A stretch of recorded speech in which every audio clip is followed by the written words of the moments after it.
Pukul 6 waktu Indonesia Tengah, Radio Republik Indonesia ND menghadirkan Warta Berita.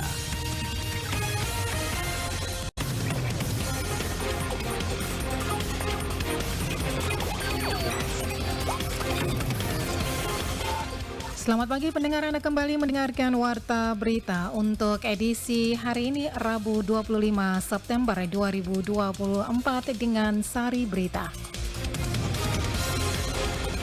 Dalam upaya memastikan pemilihan yang jujur, adil, dan demokratis di Kabupaten ND, Badan Pengawas Pemilu Bawaslu Kabupaten ND telah menggelar kegiatan sosialisasi dan deklarasi netralitas bagi kepala desa dan lurah pada Pilkada serentak tahun 2024.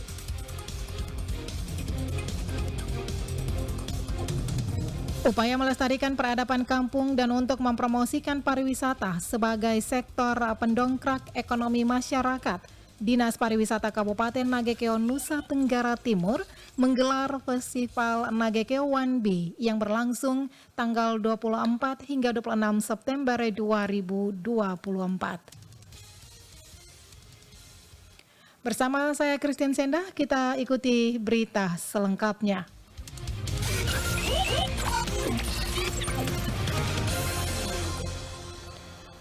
Dalam upaya memastikan pemilihan yang jujur, adil, dan demokratis di Kabupaten ND, Badan Pengawas Pemilu Bawaslu Kabupaten ND telah menggelar kegiatan sosialisasi dan deklarasi netralitas bagi kepala desa dan lurah pada Pilkada serentak tahun 2024.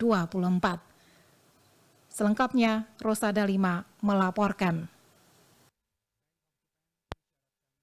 Peran kepala desa dalam berpolitik ada larangan-larangan. Kegiatan yang dilaksanakan Selasa pagi di Gedung Geraha Ristela ini bertujuan memberikan pemahaman penting mengenai netralitas selama proses Pilkada 2024. Ketua Bawaslu Kabupaten ND Basilius Wena dalam sambutannya mengatakan pengawasan adalah kunci dalam mencegah pelanggaran di setiap tahapan pemilu. Dikatakan pemilu yang jujur dan adil hanya terwujud melalui pengawasan yang baik, serta pencegahan dan penanganan pelanggaran yang efektif dan akuntabel. Basilius juga mengingatkan bahwa kepala desa dan lurah berperan sebagai garda terdepan dalam pemerintahan di tengah masyarakat. Mereka diharapkan tidak terlibat dalam kampanye atau intimidasi, serta tidak memihak kepada salah satu calon melalui media sosial ataupun platform digital lainnya. Dan larangan yang sama diatur di dalam pasal 72 bahwa kepala desa dilarang untuk mengeluarkan keputusan ataupun tindakan yang menguntungkan pasangan calon tertentu. Konsekuensi dari dua pasal itu maka merujuk pada pasal 188 terkait dengan sanksi pidana. Kepala desa yang melanggar dua pasal itu akan dikenai pidana maksimal 6 bulan penjara. Lebih lanjut, Basilius kemukakan melalui sosialisasi ini, Bawaslu ND berharap para kepala desa dan lurah dapat memahami larangan dan keterlibatan dalam kampanye dan dapat menjalankan peran mereka dengan netral dalam pilkada, meliputi pemilihan gubernur, wakil gubernur, bupati, dan wakil bupati pada tahun 2024 ini. Kegiatan deklarasi menjadi langkah awal dalam menciptakan suasana pemilihan yang damai dan demokratis, serta memastikan seluruh proses pilkada di Kabupaten ND telah berjalan sesuai dengan prinsip keadilan dan transparansi. Usai sosialisasi, acara dilanjutkan dengan pembacaan deklarasi bersama yang dipimpin oleh Kades Urbanus Karo dari Kecamatan Nangapenda. RRI ND Rosada Lima melaporkan. Pengamat sosial politik dari Timo Tafa Institute menegaskan bahwa demokrasi harus menjamin kesetaraan dan kebebasan warga negara. Laporan Lady Badin.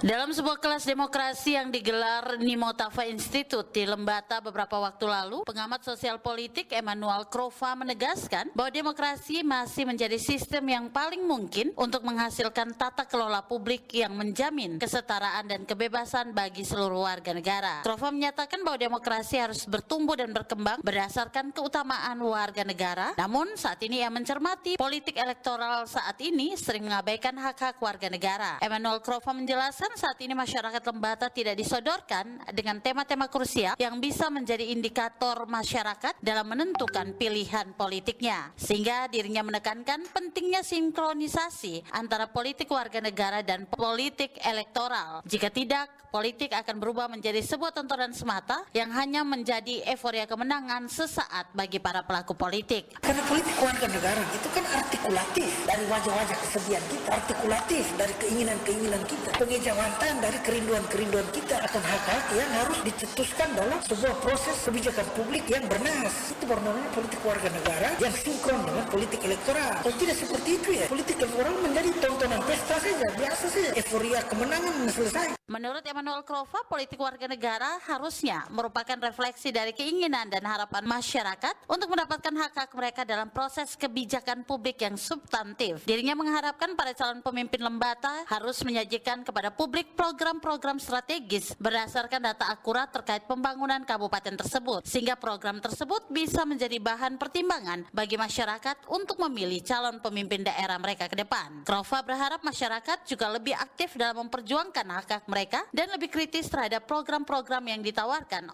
oleh para calon pemimpin. Hal ini penting untuk menciptakan demokrasi yang lebih berkualitas dan bermanfaat bagi semua. RRI ND, Lady Badin melaporkan. Sementara itu dalam upaya melestarikan peradaban kampung dan untuk mempromosikan pariwisata sebagai sektor pendongkrak ekonomi masyarakat, Dinas Pariwisata Kabupaten Nagekeo Nusa Tenggara Timur menggelar Festival Nagekeo 1B yang berlangsung 24 hingga 26 September 2024. Selengkapnya, Ferry Soo melaporkan. Akan berdatangan para turis maupun para investor di sektor pariwisata ini berdatangan untuk membantu Nagekeo. Setelah sukses melaksanakan Festival ONB di tahun 2023 lalu, pemerintah Kabupaten Nagekeo melalui Dinas Pariwisata kembali menyelenggarakan Festival ONB untuk kedua kalinya. Untuk tahun ini Pemkab Nagekeo mengambil tema Kebangkitan Kampung. Kepala Dinas Pariwisata Nagekeo Sylvester Tedasada mengatakan tema kali ini berbeda dengan tahun sebelumnya tentang pelestarian budaya. Tahun ini soal kebangkitan kampung, di mana kampung menjadi sumber keberadaan, kebudayaan, tradisi, dan adat istiadat. Selain itu menghidupkan kuliner untuk ekonomi kreatif serta panggung ekspresi buat para siswa. Festival kali ini ditargetkan masuk dalam karisma event Nusantara. Ada dua target menurut Sylvester, yaitu pergerakan orang dan percepatan ekonomi. Menurut Sylvester, ada 13 syarat kurasi dalam karisma event Nusantara, diantaranya dengan nama yang sama, Nagekeo konsisten menggelar festival. Selain itu ada kolaborasi dan swadaya dari masyarakat. Untuk masuk di karisma event Nusantara, butuh partisipasi dari masyarakat, dan kali ini swadaya dari 7 komunitas. Untuk kegiatan ini, dukungan spontanitas masyarakat dalam bentuk uang dan barang sebagai bentuk kolaborasi. Hari ini kita akan bicara terkait dengan festival ini. Festival ini dengan nama Festival Nagekeo ONB tahun 2004. Tahun kedua pegelaran festival dalam rangka meraih karisma event Nusantara dari Kementerian Pariwisata dan Ekonomi Kreatif. Sementara Asisten 1 Setar Nagekeo Immanuel Don mengatakan festival ini merupakan ajang mempromosikan kekayaan alam dan budaya yang ada di Kabupaten Nagekeo karena sektor pariwisata menjadi salah satu sektor yang menyumbangkan pendapatan bagi warga dan daerah. Dewasa ini pariwisata merupakan primadona, baik secara nasional maupun di daerah-daerah. Kenapa dikatakan primadona? Karena dia merupakan satu sektor yang menyumbangkan pendapatan nasional maupun pendapatan asli daerah yang tidak pernah berkesudahan, karena sumber dayanya itu begitu kita sudah miliki dan kita publikasikan, kita promosikan dan orang tahu, maka akan berdatangan para turis maupun para investor di sektor pariwisata ini berdatangan untuk membantu Nagekeo, dan tentunya pemerintah berkepentingan untuk itu. Dalam festival ini, Dinas Pariwisata Nagekeo berkolaborasi dengan 7 komunitas adat di 7 kecamatan. Beberapa acara yang digelar seperti tradisi Zago dari masyarakat adat Lape, tradisi Ngoka dan Cenda dari masyarakat adat Toto, tradisi Ndotop atau Pile dan Ndua Uma Nukanua dari masyarakat adat Wajo. Selain itu ada tradisi Taunua dari masyarakat adat Tutup Ada, tradisi Esu Kose dari komunitas budaya Pagomogo, tradisi Pei Kajuwaja dari masyarakat Jawa Pogo, serta tradisi Toalako dari komunitas budaya Olakile.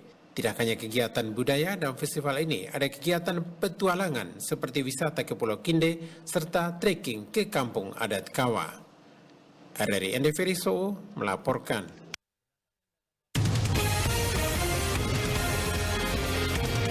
Anda sedang mendengarkan Warta Berita RRI ND. Siaran ini juga bisa Anda dengarkan melalui rri.co.id dan RRI Digital. Ajang pencarian bakat Bintang Radio Indonesia tahun 2024 kembali digelar. Laporan Nikolaus Makumeli. Saya berharap semoga teman-teman antusias, kita mencari yang terbaik, dan bukan hanya itu, yang pasti kita mewadahi teman-teman untuk menyalurkan minat dan bakat teman-teman. LPP RRI kembali membuka kesempatan kepada masyarakat umum untuk ikut berpartisipasi dalam ajang pencarian bakat menyanyi yang diselenggarakan oleh Lembaga Penyiaran Publik LPP RRI melalui seleksi Bintang Radio Indonesia tahun 2024. Ketua Panitia Pelaksana Seleksi Bintang Radio Indonesia tingkat LPP RRI ND, Dika Panji Triwijoyo menuturkan, untuk pelaksanaan seleksi ajang pencarian bakat Bintang Radio tingkat LPP RRI ND telah dibuka pendaftarannya mulai 23 September hingga 18 Oktober 2024 secara online melalui aplikasi RRI Digital. Bintang Radio Indonesia 2024 kembali dibuka di LPP RRI ND, yang pendaftarannya sudah kita buka dari tanggal 23 September sampai 18 Oktober. Dan nanti untuk pendaftarannya, teman-teman bisa langsung daftar lewat RRI Digital. Di situ teman-teman bisa mengupload video kalian bernyanyi. Untuk lagunya itu ada 2 lagu dari finalis Bintang Radio tahun lalu. Dijelaskan Dika bahwa untuk mempermudah proses pendaftaran, panitia menyediakan video tutorial bagi para peserta, di mana para peserta diwajibkan mengupload video menyanyi untuk kategori putra dengan judul lagu Dan Terjadi Lagi dari Jos Florentino, sedangkan untuk kategori putri dengan judul lagu Pernah Berjuang milik Maria Pudesa. Lanjut Dika bahwa peserta yang lolos pada babak final Bintang Radio tingkat LPP RRI ND yang akan berlangsung pada 26 Oktober 2024 mendatang akan mewakili RRI ND di tingkat nasional yang akan digelar di Surabaya. Dirinya berharap kepada para kawula muda untuk memanfaatkan ajang seleksi Bintang Radio Indonesia tersebut dalam menyalurkan minat dan bakat secara profesional. RRI ND, Nikolaus Makumeli melaporkan. Deklarasi kampanye damai diharapkan pelaksanaan Pilkada ND berjalan aman, lancar, dan damai. Rovinus Bula melaporkan. Deklarasi kampanye damai pemilihan serentak tahun 2024 tingkat Kabupaten ND di Rumah Bina PSE Keuskupan Agung ND berjalan aman, lancar, dan damai. Deklarasi kampanye damai dihadiri Ketua KPU Bawaslu Kabupaten ND bersama Komisioner Kapolres ND Dandim 1602 ND, Kejari ND, Asisten 1 Setda ND, anggota DPRD ND, masing-masing pasangan calon bupati dan wakil bupati serta partai pengusung, pimpinan OPD, para camat, dan organisasi mahasiswa dalam Kota ND. PJ Bupati ND dalam sambutan tertulis dibacakan Asisten 1 Setda ND Dahlan SIP mengatakan dalam deklarasi pemilu damai Pilkada serentak 2024 dan kehadiran semua dalam memperbaiki keberagaman tentunya untuk membangun tekad dan komitmen yang sama untuk menjaga marwah pesta demokrasi 5 tahun sekali Pilkada agar berjalan aman dan damai. Ia menjelaskan ketika kita sudah berkomitmen tentu menjadi tanggung jawab kita yang harus diemban bersama, yakni menjadi pelopor menciptakan suasana yang kondusif damai dalam penyelenggaraan pesta demokrasi pemilihan kepala daerah serentak tahun 2024 di wilayah Kabupaten ND. Kehadiran kita semua pada kesempatan ini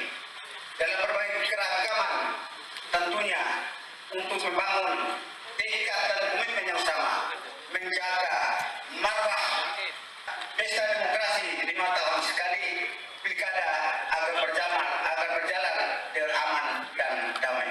Ketika kita sudah berkomitmen, tentunya juga menjadi tanggung jawab kita yang harus kita emban bersama, yaitu menjadi pelopor menciptakan suasana yang kondusif Kegiatan deklarasi menjadi acuan dan komitmen kita bersama dan juga pasangan calon bupati dan wakil bupati serta seluruh masyarakat Kabupaten Ende agar selama masa kampanye kita berupaya sedapat mungkin menghindari pernyataan-pernyataan provokatif tetapi berikan pendidikan politik yang terbaik dan benar terhadap masyarakat. Sementara itu Kapolres Ende AKBP Igede Ngurajoni Mahardika dalam sambutan mengatakan bahwa kegiatan deklarasi kampanye damai bukanlah seremonial dan formalitas semata, namun salah satu upaya untuk pilkada serentak yang demokratis, jurdil, aman dan kondusif serta berkualitas untuk mengandung makna semua proses pilkada menjalankan sesuai prosedural, transparan sehingga hasil pilkada dapat diterima oleh semua pihak dan memberikan tingkat kepercayaan publik dan otomatis pemimpin yang dihasilkan memiliki legitimasi kuat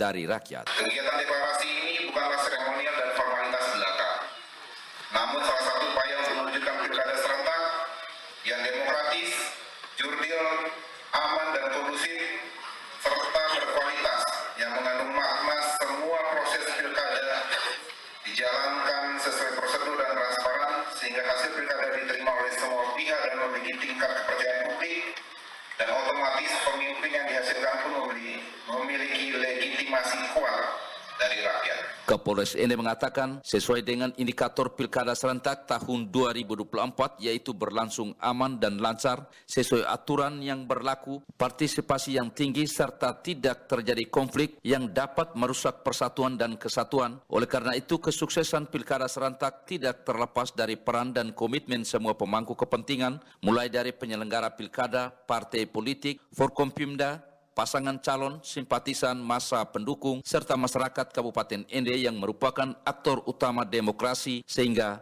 kita semua diajak untuk berkomitmen bersama menjaga keamanan dan ketertiban, kedamaian di Kabupaten Ende selama pelaksanaan Pilkada tahun 2024. RRI Ende Rufinus Fula melaporkan. Laporan dari Rovinus Wula sekaligus menutup warta berita pagi ini. Mewakili seluruh kerabat kerja yang bertugas, saya Christine Senda. Selamat pagi.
Semboyan kami